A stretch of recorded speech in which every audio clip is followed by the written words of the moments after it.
Welcome to Deep Dive with Dr. D. The entire goal of this podcast is to help you see that you have it within you to do amazing things. Hey everyone. I try to review the last podcast before I start my next one, just for a recollection of what I talked about and to get a good starting point.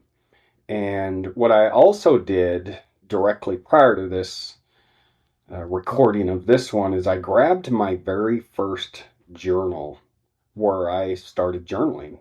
It was suggested to me in my very first treatment to journal. You know, counselors will usually suggest that, and I actually suggest that to people now when I have the opportunity. You should start journaling. I started journaling. My very first journal I still have. I started journaling in 1994. And September 7th, 1994, I think for me was the very first time in my life that I ever journaled in a way where, keeping a record of my life. And so I left off the last episode with transitioning through the breakup of me and Stephanie. And when I picked up this journal, there it is. I spend my first journals in September really just writing about the struggle of letting go of that relationship. And it was really, really hard for me. I remember the stress and the worry and the really going and seeing if she was home and trying to call her. And she was done. She had moved on, but it took me some time. And I also remembered, this is a little bit of a shift, but we remember our life with relationships, and for me with jobs. I sold appliances for a period of time, and I was actually pretty good at it. But what I wasn't good at in sales is selling people things they didn't want. So when you think about appliances, unless you're building a new house or remodeling, you don't really want to buy appliances. So a lot of times people are coming in because their refrigerator broke or something broke. And, I was pretty good at upselling in some ways, but this was in the mid 90s. And this is when water filtration systems started becoming a thing in homes. And my boss really pushed these because he made big money off of them, right? And I remember I got paid, I think it was purely commission or basic minimum wage and then commission. I'm not sure, but he was really good, big time sales. Obviously, he owned an appliance sales store. He would push, you gotta sell those water filtration systems. And I'm like, dude, they don't want them. Back to the breakups of Stephanie. And I remember because she was always supportive of me bettering my life. She really was. She was really helpful in that way. And our breakup probably lasted, I would say it lasted 6 months, just going maybe a little longer, maybe a year, where there was effort from both of us to try to, stay together. I worked at Brewery City Pizza. She got me a job there. I remember we were trying to stay together there. I think we were together a little bit when I was selling appliances because I remember, just kind of remember. And then I remember when she was done. Like if you've gone through a breakup and you're struggling with letting that other person go, you usually know, in your mind and heart when that person is done. But I just was like hanging on with any thread of hope. And that was hard. And if you've been following my podcast and listening to the story of my life, I went to treatment, and I went to treatment because of crack cocaine. I got told in that treatment that I should also consider quitting everything. That was actually, they were like, no, you need to quit everything. And I did for about a 5-month period-ish. And I returned to use. I returned to drinking and smoking pot and dabbling with, old school crank. but it was starting to change, and that's what this podcast will get into is meth. Um, but I had returned to use, and that was, I think, also something for Stephanie that was a little bit of a deal breaker for her. She drank and she dabbled with drugs a bit, but never to the levels that I did, that I know of. So there I am. I remember I had been living with my stepbrother slash cousin up in northeast Tacoma, and that worked for a little while. But then I ended up moving back to the Tacoma area and moving in with my stepfather, Jerry Emerson, my brother's biological father. And yeah, because I remember this where I was selling appliances. My son, Tyler, he would come over on weekends and I would have to work on weekends. And my grandma Turco used to watch him. She was really helpful. And then what kind of helped me get over Stephanie is me and this new girl, my third cousin. Yeah, I know. I'm sorry. Rebecca came into my life, and she she and I hit it off, and we started dating, and it was really just a fling. Um, but it helped me let go of Stephanie. Um, and yeah, so how did I meet Meth? Me and Julio were hanging out, childhood friend. Um, and I think it was with him that I met Meth. I was smoking pot again and I was drinking again. Yes, I remember now. And I'm pretty sure I was working at the appliance store. It was on Center Street. And I remember first doing meth. It's just comical to think back. Similar to crack, when I first smoked crack, I was like, "Oh my gosh, this is the best drug ever," right? No, it's not. It's a very powerful drug. It's also a very short-lived drug, meaning the high of crack doesn't last long, and so therefore you're needing more and more and more, and you're always chasing that initial high. It never comes. Right? But meth, I remember the first time I did meth. Now, this is newer meth. So I had done old crank, old school meth. This new meth was, this is mid 90s. It was powerful, very powerful. And I first started just snorting it and, going, wow, this is great. And I had snorted cocaine along the way. Actually, pretty good amount. I don't know why I've never really talked about it. It was expensive, so I didn't do it a lot. That was probably why I didn't do it a lot, because it was really expensive. This new crank, as they were calling it, new meth, this was cheap. It was really cheap. And unlike crack, it lasted.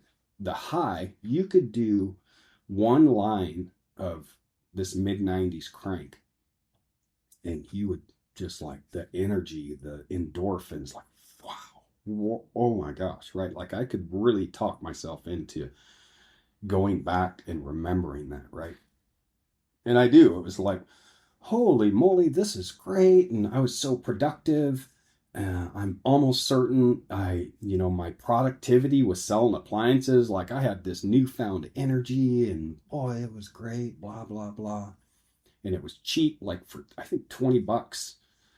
You could stay up for a whole weekend easy, right? And it was awesome. It was beautiful. Oh boy, this is great.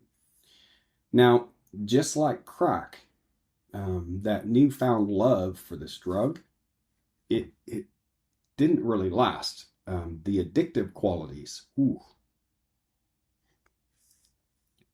were even more powerful for me than crack. And here's part of why. With crank or meth, you get really high, right? You have all this energy, and you can stay up, and you're so productive, right? And you get so much done. That starts to change for a couple reasons. One, when you're on this drug and you stay up for days, okay, that starts having an effect on your psyche, on your mental capacity. It starts messing with your head just physiologically, right? By not getting sleep, and you don't eat. This was for a lot of women, this was a very attractive drug, or men who wanted to lose weight, but a lot of women loved this drug because you'd lose weight quickly. That's why you see a lot of people who are on meth, they're really gaunt. I show on this podcast, there's my before and after picture as my profile. And you can see I was like, I don't know if I weighed 110 pounds, maybe, soaking wet. But it had that quality to it in that you lost weight because you didn't eat. And you were just, your body was on hyper mode constantly. Well, here was the downfall of that. And this is where I remember living with my stepdad. I think I called him dad because he was what my family told me was my real father. And at this point in my life, I still believed him to be my real father. I had doubts, but I called him dad. I was staying at his place, this studio apartment. It's still there. These apartments are still there. And I was sleeping on the couch. Literally, we slept in the same room. It was a studio apartment. And so the living room, it had I think they're called trundle beds, the beds that come out of the wall. And he just kept his bed down all the time. He slept on the bed and I slept on the couch. And I remember this time period really well living there because the downfall of that meth, that great drug, was the crash. And you might have heard the term dope sick. And it was the crash. It was your body finally going, I'm sleeping whether you like it or not. And so I ended up quitting that job at the appliance store. Oh gosh, yeah, I remember getting a job for a short period of time at a Radio Shack. Didn't last long because your whole focus with meth is meth. And then the crash, when you would crash, I remember this. I'm closing my eyes as I'm talking about this because I remember you would sleep for days. Like, just your body would just give out. And I remember on that couch, I've got chills right now thinking about this time period in my life. You would just be out. And I remember my grandma, she lived right in the same little apartments. It was just a single level brick apartments. There's actually an apartment complex literally 3 blocks from where we live here in Ellensburg. I know it was built by the same, or it was designed by the same architect because it's exactly the same. And it always reminds me of my grandma's apartment complex and where I lived with Jerry. But they would try to wake me up. They thought something was wrong with me. And, you'd finally come to. And ooh, oh boy, that was a lot. I was already, so keep in mind if you've been following my story, I was already struggling with massive depression and anxiety. I kind of had started peeling the onion and I had some knowledge, but I had never been to a mental health therapist at this point. I had just been to that 21-day episode of treatment. I wasn't going to a doctor and taking medication for any of my underlying mental health stuff. So this drug, meth, boy, the endorphins, it just puts your brain on overdrive, just like crack, right? But it lasted so much longer. And the crash was also on the flip side that much more devastating. It was terrible. It was worse than crack. It was so much worse than the downside of coming off of crack. It was, you sleep for days, and then when you would come to, it was dark. It was really, really hard. I have never in my life mm, felt that low of a depression and just physically exhausted, like just you're just done. And so this period of my life, I remember you'd start coming to, after being up for days on end. I think during this was the start of about a 2-year period of my really dark side of my life with methamphetamines. And I think I stayed up for about 2 weeks, like literally with no sleep. 2 weeks. Imagine, like you're in a psychosis. You're just, and so the crashes. I remember the first time that I'm visualizing that first time that I crashed, and you start coming to, and I would remember going, oh boy, yeah, no, I don't want this. This is this is too much. Completely depressed, thinking about, what were you doing? The behavior that you do with this drug. It's called a sex drug. Like, you have your endorphins were so high. And at one point I was living in this dope house with this girl, and it was just, oh my God, you guys, it was so ugly. Alas, these crashes were really difficult to come out of. So here's the cycle of addiction that happens. I remember thinking, I don't know, as I'm recording this, I'm looking in my journal to see if I think I have a writing um, where I said that I didn't want this, right? In fact, has been blur. I went today. It sounds pretty positive. Month and a half. And yeah, here we go. This is 12/5 of 94. I'm going to read this. I went today to talk to John. This was my boss at the appliance store. So I had quit and went on a run with meth.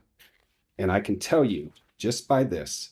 So October 15th, I have a journal entry where I had met Rebecca and things had become a blur, and I was feeling really good.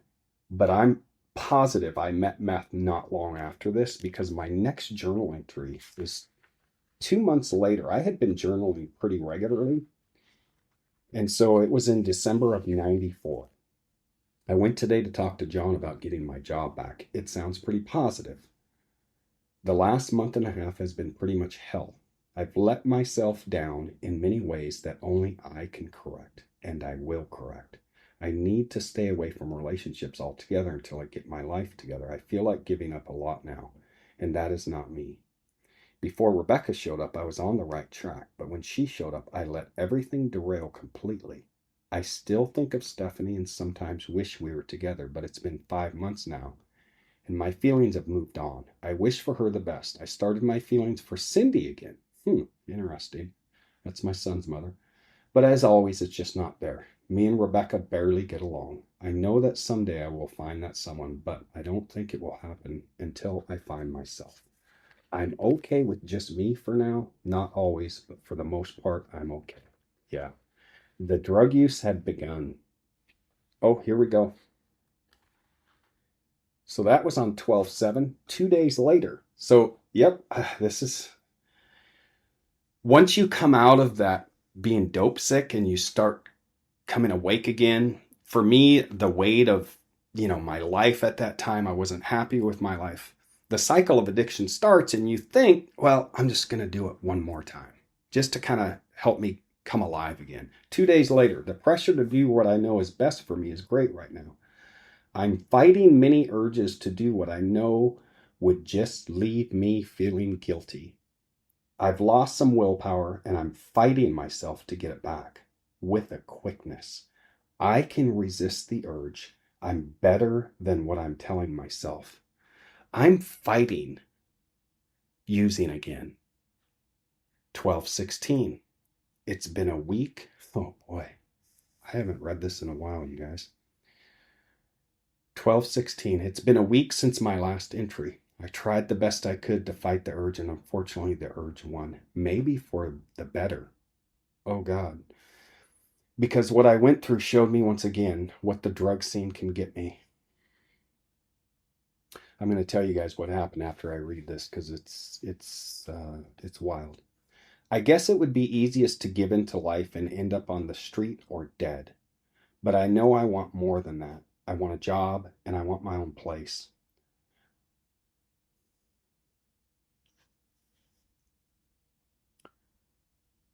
I want my bills taken care of and I want a sense of security within myself. I have people around me who really care and want me to do well.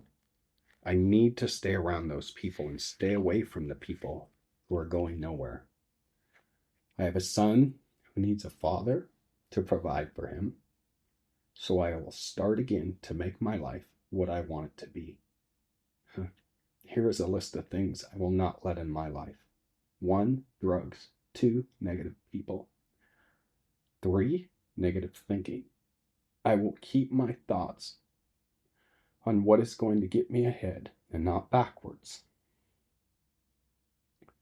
This is my life and I'm going to control it. My next journal entry, and I'm not going to read it yet. My next journal entry, so this was on 12/16 of 94. My next journal entry is 8/14 of 95. I would end up going on just a crazy run with meth. But I got to tell you what had happened. And I wish I could say, and when you hear this story, I know I've told this story in different venues, but I'm not sure if I've told it on this podcast. And men, it's okay to cry. I was at this dope house. I had started seeing this girl, and this house is still there. I love driving by it now when I go back to Tacoma. It's off of 6th and Proctor. I love going to it now because it's a nice house now. This house was disgusting. It was gross in all ways. But it was a dope house and there was always activity. Not usually during the day, usually in the middle of the night. There were people in and out, and I can only imagine what the neighbors, those poor neighbors who lived in that house, because we would literally have our cars in the lawn in the middle of the night with floodlights on them, fixing them. When you're on this drug, you're not fixing shit. You're just tweaking. If you've heard that term, you're just like, you get focused on one thing and you think you're fixing it and you're not. You're just running in fucking circles, and that's just your whole life, and it's crazy. So there's just all this activity at this house, and I was dating the girl who lived in the house with her 2 small children, and we used to do most of our drugs upstairs, away from the kids. The kids didn't know. Alas, this one particular night, it's in that December.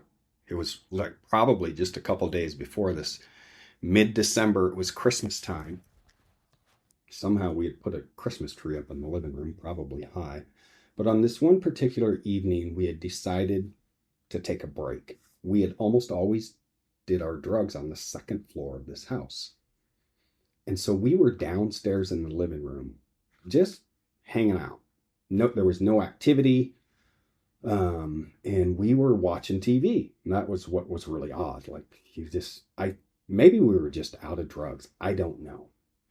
The whole night was kind of weird. It was a December night in Tacoma. So there was fog, and we used to walk to the store. The store's still there. It's probably changed hands. Just a local convenience store. I remember walking to that store earlier in that night and it just feeling like a really, really weird night. Just felt off. Yeah, you might think, well, yeah, you were high. Of course it was off. But no, I remember it very well. And so we're sitting in this living room watching TV. There was me, the girl, the kids were in bed, and there were 1 or 2 other people there. And I remember feeling just kind of that paranoid when you're high on this drug or even coming off of this drug. And after effects can happen, just this paranoia. You think the FBI is watching, people are watching you. I remember just that kind of having that feeling. Alas, we're sitting there. Oh, and one of my followers told me I say that word a lot on my podcast. Alas.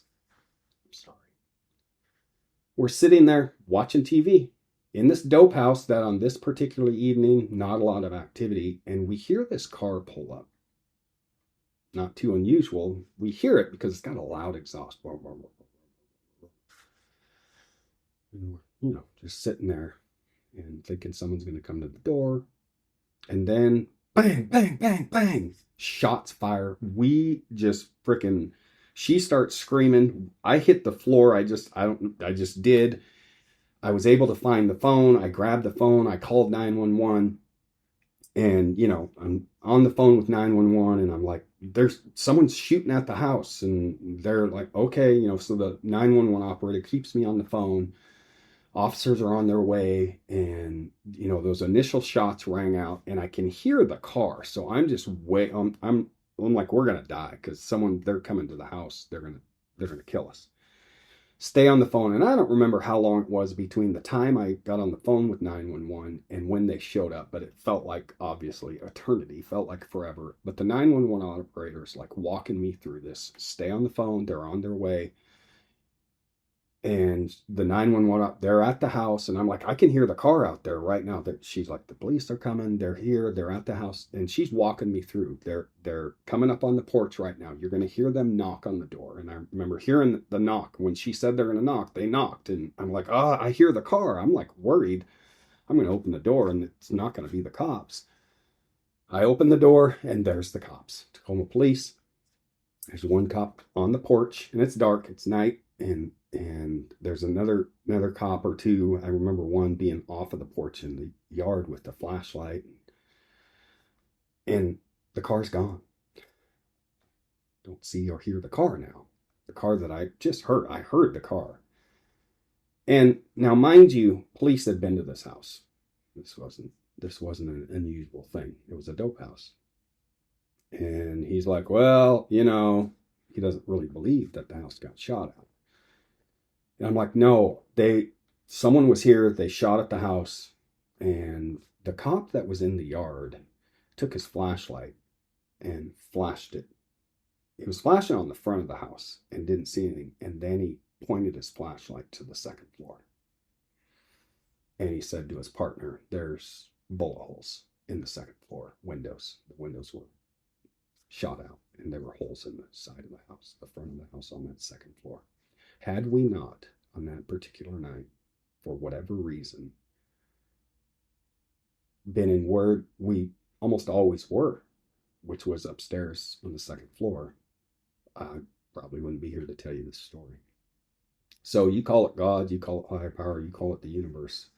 Someone was watching over us on that night. And so the police, they're like, hey, we need to come in now because they saw the bullets. And we're freaking out, not like internally, I'm like, oh God, I'm going to jail, which wasn't too unusual. I'd been to jail and I had been stealing and burglarizing houses and, driving with a suspended license and doing all the crime, all the stuff. So going to jail wasn't out of the question. I'd already been there before.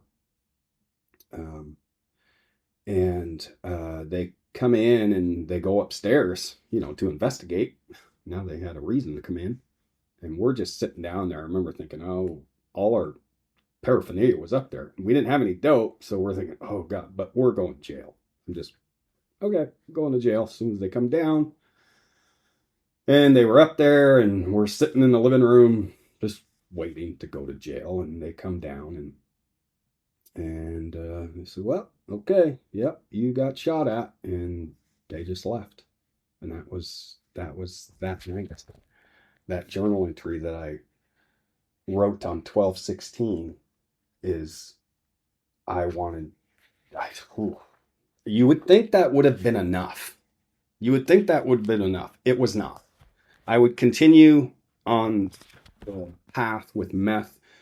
This period of my life is what I call the really dark times of my life. I would not have a relationship with my son. The drug completely took over my life. Completely. I couldn't hold a job. What I had been able to stay, drinking and smoking pot, pretty functional, being a dad, it was all gone. The only focus of my life from that point until really February of 96, because I have journal entry. My next journal entry, I think I'll kind of close it and then close up this one with reading that one. I wouldn't find my way back to treatment until it was late February, early March of 1996. So I would go on a meth run literally for looks like about a year and a half, somewhere in there. And yeah, um, I ended up being a convicted felon. Something that I actually write about in there, I never accepted. My first felony was for possession of meth. My second felony was for burglary. My life for that period of time was what you see when you hear about people on heavy drugs and turning into criminals and on the streets. My stepdad and grandma, they just didn't even want me around because they figured out what was going on. So I was staying at that dope house, or I was couch surfing, and there was a period of time when I just wasn't even. I didn't even have really a permanent place to live because no one wanted me there.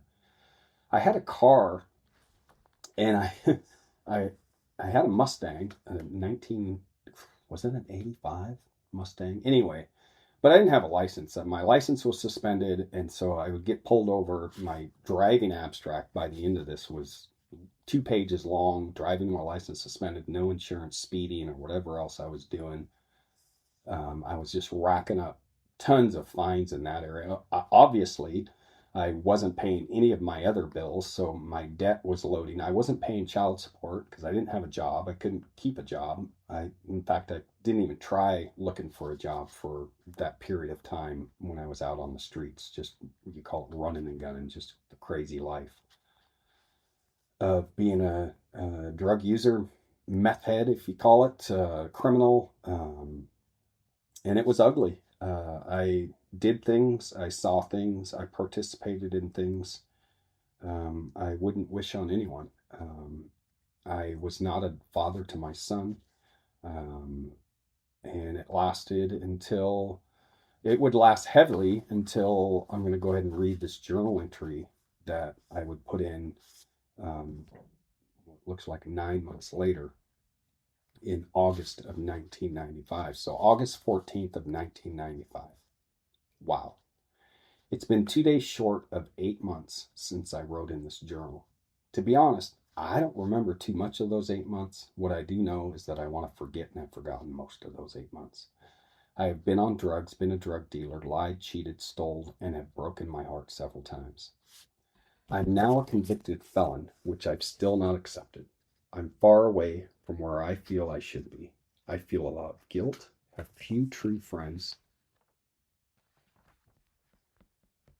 have yet sorry, have few true friends, have yet to find a relationship worth having. I've drifted far from my son, and in the last 2 months brought that back to a level I'm now comfortable with. I've gained back some respect for myself and others. I'm now 28 years old and personally dissatisfied with my life. I've done things I said I would never again do, but thanks to God and my family, I'm regaining pieces of my life and I'm once again stepping in the direction I want to be in. I'm still wanting to find or meet a good quality woman to share my life with. I haven't found her yet, and for the most part, I'm not worrying too much about it. Me and my dad, this I'm talking about Jerry Emerson, have become closer because of the events in the last month. Me and my son have become closer because of the events in the last months. The best way I can explain the last 8 months can be summed up to say drugs, drugs, and more drugs. The drug called crank, the drug called crack, the drug called marijuana. Crank was the major contributor to the most of the chaos. I will regain control of my life and my dreams so I can feel content when I sleep. It seems like it's been a couple of years or more. I'm glad to be back in control of my mind and my actions. And then I have a journal entry. It looks like a monthish later, and it's I've continued steps to improve. I quit smoking. On dates before that, I've quit everything else. Oh yeah, now there's another woman that comes into my life. Me and Wendy are partially back together. Oh my gosh. I wish I could make things easier on her. She's worried that I'm going to return to drugs, and I don't know what to say to cause her worry, to ease her worry. I guess I just have to let her work through it. I care and love her. Then I think she knows and wouldn't let anything ruin that. When we're together, we have more fun than when I'm with any other woman. Carolyn, this was a friend, has been the best of friends to me, and I'm happy God, I forgot all about Wendy. I met Wendy when I was at Loomis. Yeah, me and Stephanie, that long breakup, we had kind of started breaking up. We actually broke up after that first treatment, and I had met Wendy. She was a bank teller, and we had a good relationship for a short period. Um, but I wouldn't find real recovery until, well, February 21st of 1996. It would take a while. That really dark period um, was that period from that December through that September. And then for anyone who's in long-term recovery or any kind of recovery, it's not always just, okay, I'm done and you quit. And it wasn't that way for me. I would actually end up getting charged and convicted with my second felony for behavior during that time for burglarizing houses. I also didn't talk about, I would end up stealing credit cards from Lynn Gilmore, the man who sexually accused me. And then used his stolen credit cards. I would do what was called mailbox shopping. None of these things I'm proud of. And I just cringe at the thought that I did that shit. But this was in the 90s, and you would get your credit card mailed to your home, and so I would just mailbox shop, steal people's mail, hoping to get a credit card, and then I would activate it and use it. And like I said, I was a burglar for a period, and got caught and got convicted. So I would end up being a convicted felon, and that's something that I never accepted. In that, yeah, I accepted, yeah, I deserved it. But I've been fortunate as I go through the story of my life that in 2010, after many years of recovery and many years post conviction, I was able to petition the courts and have my record vacated. But that would take a while. So I would, start slowly climbing out of this dark period in my life, and would find my way back to treatment at Olala in March of 1996. And that is where my life would really start seeing some dramatic change for the good, for the duration, I say. Um, so there it is. So the hope for you, I like to do hope at the end of these, is recovery works and lives change. Here I sit.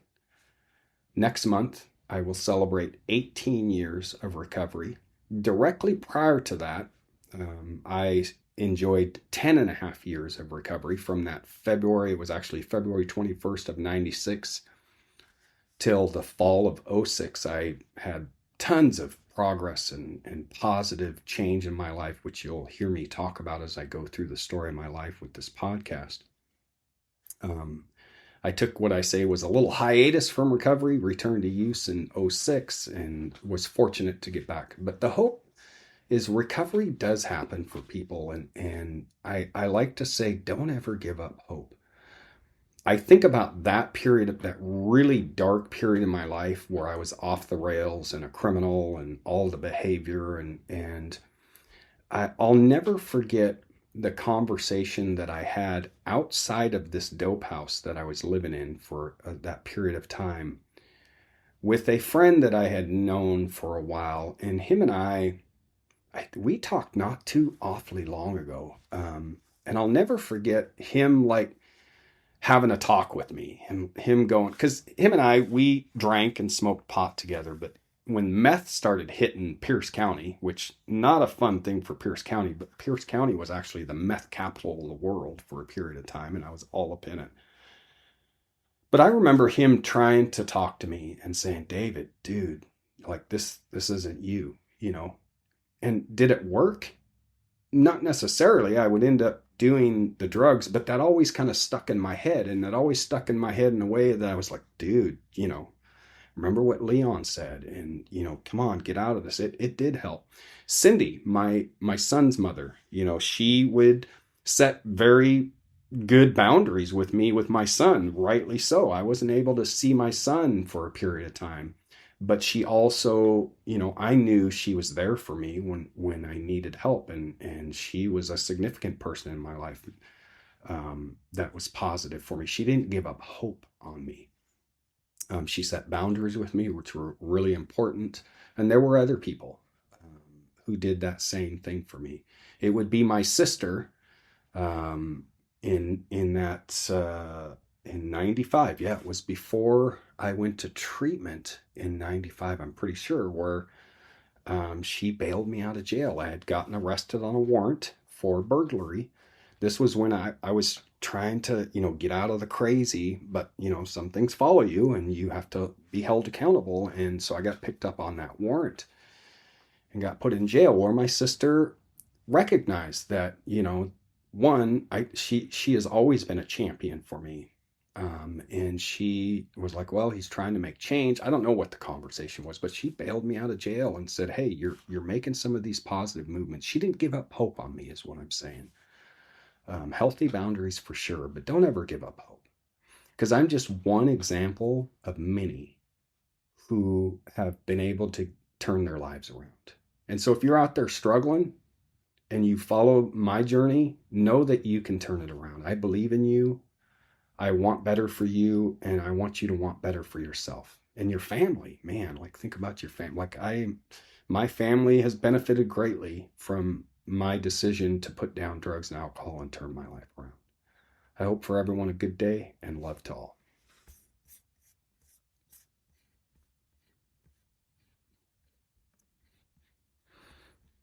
As always, thanks for listening. Episodes are released twice a week, Mondays and Fridays.